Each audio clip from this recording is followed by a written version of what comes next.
Hello everyone, welcome to my channel Economics Simplified.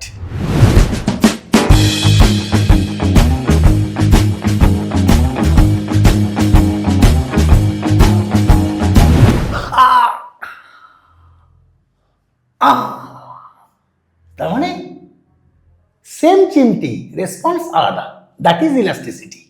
অর্থাৎ percentage change হয়তো same হচ্ছে প্রাইসে, কিন্তু responsiveness of the supply different হচ্ছে।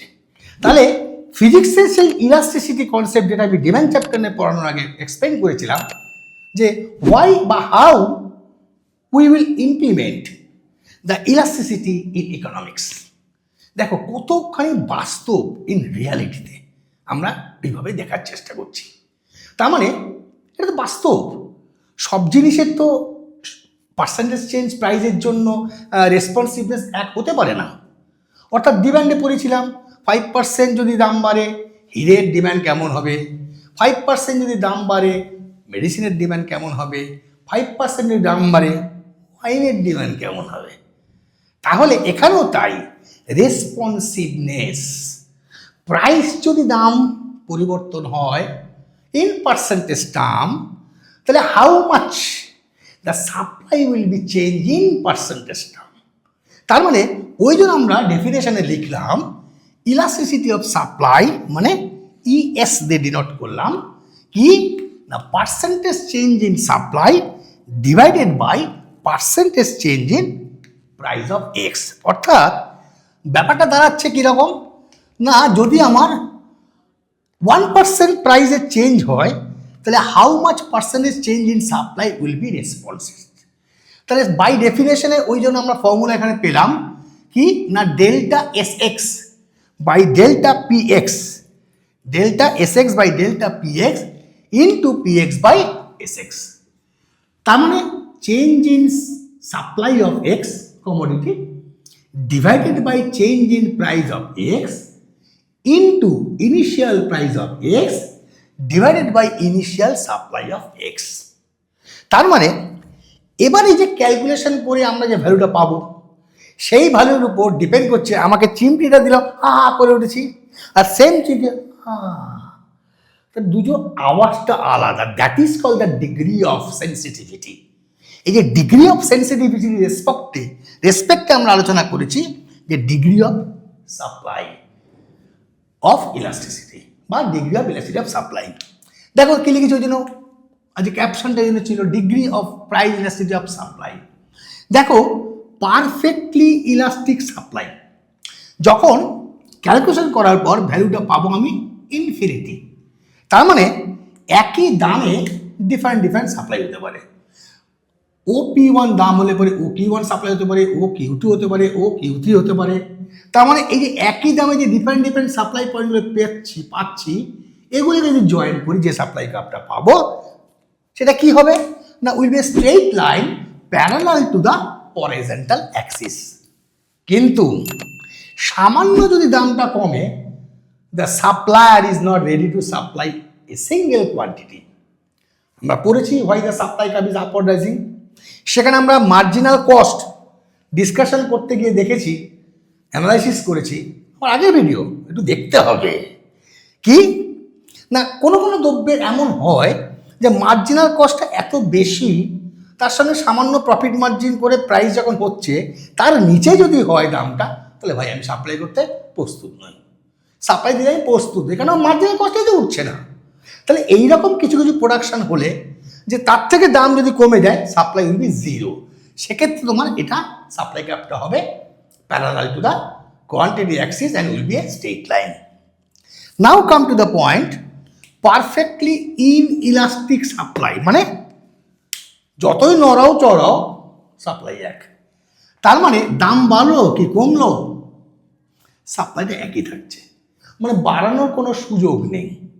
সেক্ষেত্রে তোমার কি হচ্ছে, সাপ্লাই কাপটা হয়ে যাবে সরল রেখা মানে straight line parallel to the vertical Axis. সাধারণত আমরা কি দেখি, এটা মার্কেট পিরিয়ড যাকে আমরা বলি ভেরি শর্ট রান পিরিয়ড। এই ভেরি শর্ট রান পিরিয়ডে প্রাইস যদি ফ্লাকচুয়েটও হয়, আমার সাপ্লাই বাড়ানো বা কমানোর অপশানই নেই। যেমন সিজনাল ফ্রুট, আম একবার সিজনে হয়ে গেলে স্টোরে যেটা রাখা হলো সেখান থেকে তো সাপ্লাই আসে না। তাহলে আমার আমের দাম যদি বাড়ে, দুম করে আমি রাতারাতি আম গাছ পুঁতে ফল ফলাতে পারবো না। বা পেরিশেবল গুডস, অর্থাৎ যেটা পচনশীল, দীর্ঘদিন ধরে রাখা যাবে না, তাহলে সেক্ষেত্রে আমার দাম কোনো ভাববেও আমি কিন্তু সাপ্লাইটাকে আমি একই থাকছে, সেক্ষেত্রে আমার degree of price elasticity will be 0। Now come to the unitary elastic supply. কখন? যখন ই এর ইলাস্টিসিটি ভ্যালুটা 1। তার মানে কি, পার্সেন্টেজ চেঞ্জ ইন প্রাইস আর পার্সেন্টেজ চেঞ্জ ইন সাপ্লাই এটা কেটে কুটে ভ্যালুটা কত 1। কখন হবে? যখন এটাও 5%, এটাও 5%, এটাও 10%, এটাও 10%, তার মানে percentage change in price and supply আর সেম, তখন তুমি কাটাকাটি করে ভ্যালুটা 1 পাবে। সেক্ষেত্রে supply curve will be straight line passing through the origin with any degree, net not necessary 45 degree, এটা যে কোনো ডিগ্রি হতে পারে। এই দেখো, এই অ্যাঙ্গেল করেছে, এই অ্যাঙ্গেল করেছে, এই অ্যাঙ্গেল করেছে, তার মানে passing through the origin will be straight line, that is the funda with the any angle. Okay, now come to the point elastic supply। কখন? না যখন ES greater than 1।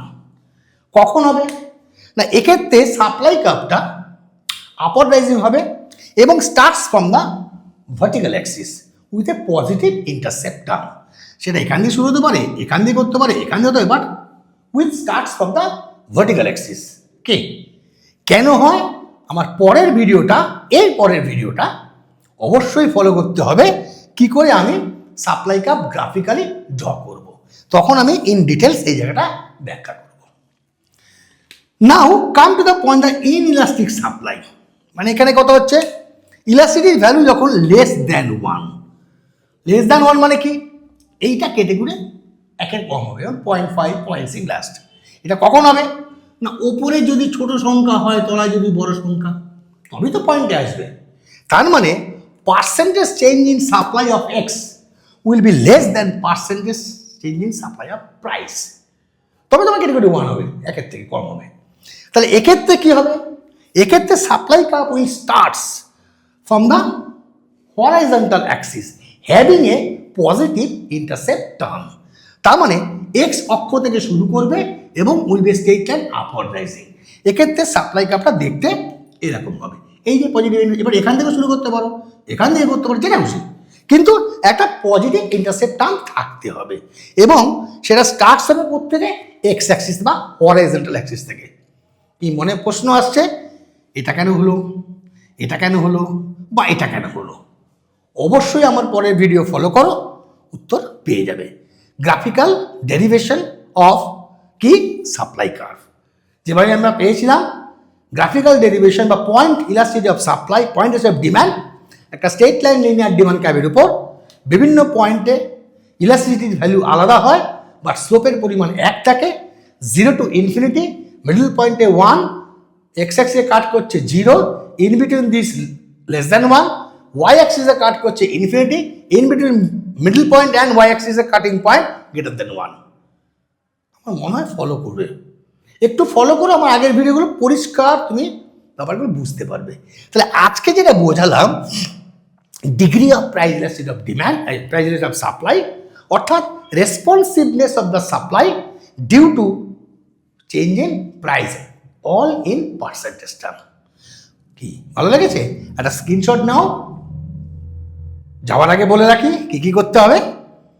একটু লাইক করবে যদি ভিডিওটা ভালো লাগে, কমেন্ট অবশ্যই করো, যদি তোমার মনে প্রশ্ন থাকে উত্তর দেব।